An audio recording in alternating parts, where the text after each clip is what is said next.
Hey everyone, it's Lexi. So in today's video, I'll be going over all of the things that I watched and listened to over the month of June. So without further ado, let's get started. So compared to other months, this month was completely thrown out of proportion because usually I'm very heavy on the music and TV shows, but this time around I was a little bit more heavy on the movies than anything else. So it's a little bit weird. So it's kind of all over the place. So starting out, I first have Redwood Tree by Cam, and this is her latest single and I really like this one. It's a song basically telling a story about how, this redwood tree was there when her parents, met and fell in love, and when she was born and, when she was in her 20s, she went and kind of explored the world and tried to find herself, and then many years later her parents are gone and the only thing left of what her life used to be is that redwood tree. So I think it's a very interesting story in this one, and it was just very interesting, and I like the rhythm, and it kind of has that beat, a beat drum to it as well, which I think is really good. I really loved her Burning House and Mayday Signal, so I'm happy she has a new song coming out, and probably a new album, I'm not sure, but I would assume. But this song is really good, so go check it out. Even just listen to the story of it. It's really a very interesting take on kind of life. This is actually something I was aware of, but I didn't know you can get it on iTunes, and it is the Simply the Best cover that Noah Reid sang on Schitt's Creek, and I really love this acoustic breakdown of the song. I think it's really well done, and he is just such an amazing voice, so I really love this one. If you are not familiar with this show, go check it out. It is super good, or even just watch the clip. I think if I can find it, I'll link it down below, but just listen to his rendition of it, and it was so good. So go check that one out. I was happy I was able to find it on iTunes because I wasn't even expecting it. I was just randomly, I should see if they have it in there, and they did, so I was very happy about that. And lastly, I have Don't Wanna by Haim. I think that's how you pronounce it, but this just showed up on my recommended video on YouTube, and I do like a couple of their songs. Some of their songs aren't for me, but I do like a few of them, and this is the one I like. It's just a nice beat song if you are driving in the car with the windows down in the summer. I feel this is the perfect song for that. So it's just got a nice beat, and it's kind of very indie pop, which if you're into that, I think you would like this. I think my favorite song though of them is Want You Back, I think, but this one is a close second. So moving on to TV shows, me and my brother have been rewatching Brooklyn Nine-Nine because we finished both Parks and Rec and The Office. Not all 7 and 9 seasons of each. My brother was halfway through some of them, so it hasn't been too bad, but we've kind of just been cycling through all that. So we've been watching Brooklyn Nine-Nine, and I really love this show. I think we are currently in season 2, and it's just a fun show, especially when the characters are first getting introduced. I think it's a very character driven show, so the characters, I find their quirks and the jokes kind of get better as you go along, as you understand the characters more, we explore more about them, and it's just very interesting, diverse show. So you guys probably already know about that. And then I'm halfway through season 3 of The Marvelous Miss Maisel. I was planning on finishing it in June, but I just didn't get around to doing that. I don't tend to watch a lot of TV just very often. I usually focus on reading, so yeah, so I'm almost done. I just have 4 more episodes and then I will be done. But I do like this season. It's very interesting. Just it's very different from the first 2 seasons. I think so far season 2 has been my favorite, but I need to watch season 3 as a whole, and then I can make my definitive opinion of it. But yeah, if you haven't checked this show out, it is very good. It's on Amazon Prime. It has that speedy dialogue, so if you like Gilmore Girls and the fast dialogue, you will like this. And then moving on to movies, we first ended up watching Jumanji: The Next Level, and this movie was horrible. I hated it.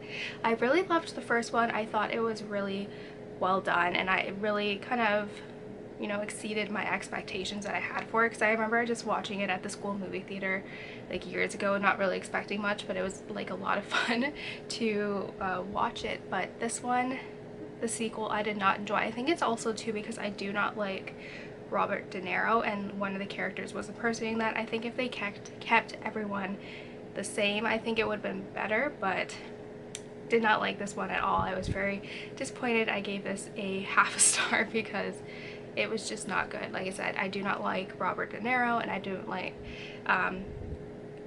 like or sorry, Danny DeVito. Sorry, Lex. Sorry. Danny DeVito. I don't like Danny DeVito, and I don't like kind of the impersonation of his kind of just like persona in some of the characters. So yeah, this one was not like a favorite. If you like the first one, I don't think you'll like this one. Like, I was very disappointed. Then we watched all 4 movies in the Hunger Games series, and then I think I was just really nostalgic for the series after reading The Ballad of Songbirds and Snakes. I think like I was just like very much just like very nostalgic for it, and I do prefer the movies to the books in this case, and I haven't seen these movies in a very long time, so it was nice getting to watch it, and especially the first one, because I always usually just skip the first one because I don't like the cinematography in it. But I watched it in the first time. So out of these, the Hunger Games, I gave it 3.5 stars. I bumped it up from like 2.5 stars because I did enjoy it. Like, I think the acting's very good. It's just the cinematography I'm not a fan of. The second one, Catching Fire, is probably my favorite out of all of the ones in here. I think it is very well done. Obviously, I gave this one a 5 out of 5 stars. Just the acting is superb, and I felt like it really complemented the book. Like it was a very good adaptation that stayed true to the book, which I'm very proud about. Mockingjay Part 1, I gave a 4 out of 5 stars. I do really enjoy, like I said, I feel like the acting in here is where this really shines. Like, this series shines, but like obviously not a lot happens. It's more just kind of like, I don't know if it should have been 2 movies, but I don't mind them spreading it out, but not my favorite.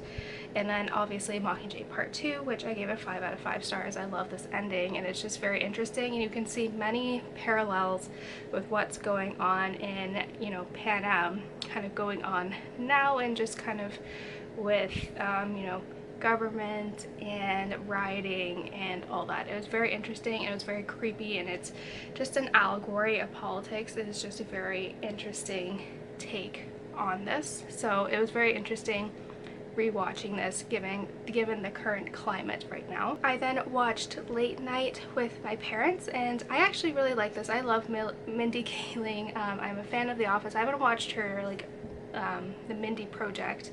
That is on my list of shows to watch, but I like this one. I love Emma Thompson. It's just a very interesting take. Basically, from what I've heard from like the interviews with this, is that it's written from Mindy's perspective of being like a diversity hire in a writer's room, and it kind of goes off from there, but I loved it. It was just fun. I gave this a 4 out of 5 stars. It was just a cute, happy movie, and it had some funny bits in it as well, and if you love Emma Thompson, like, she's just amazing in everything basically. So yeah. Lastly, this is a TV like docu-movie essentially, and it's called Killing Lincoln, and it's narrated by Tom Hanks, and it just goes up to kind of the final, like the weeks before the Lincoln assassination, and you know, eventually Booth's capture, and it was very interesting. I remember being very fascinated with the Lincoln assassination, or just Lincoln in general, because we did a big topic of Lincoln in grade 7. Like, we had a whole unit basically focused to him, and then our school did a trip to Springfield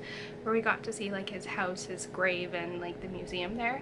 And yeah, it just made me realize how much I love that era, and I kind of want to watch that Lincoln movie that came out a couple years ago. I remember seeing it and I don't remember it, so yeah, we'll see. But I actually really enjoyed it in terms of like a docu-series. Like, it wasn't too cheesy in terms of like the reenactment of everything, but I did nevertheless really enjoy it. So I gave this one a 4 out of 5 stars. I overall really enjoyed it. It was fun, and it made me realize how much I kind of forgot about that era, because I feel like for the last like few years it's been like World War II, World War I kind of bounced back between. So it made me like, oh, maybe I should find more books from this era because it is so interesting. But yeah, I was very pleased with this one. I was like, I don't know if I'm gonna like this, but it was very, very interesting and fun.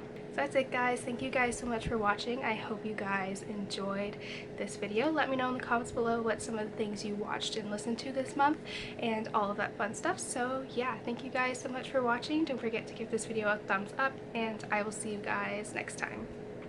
Bye, guys.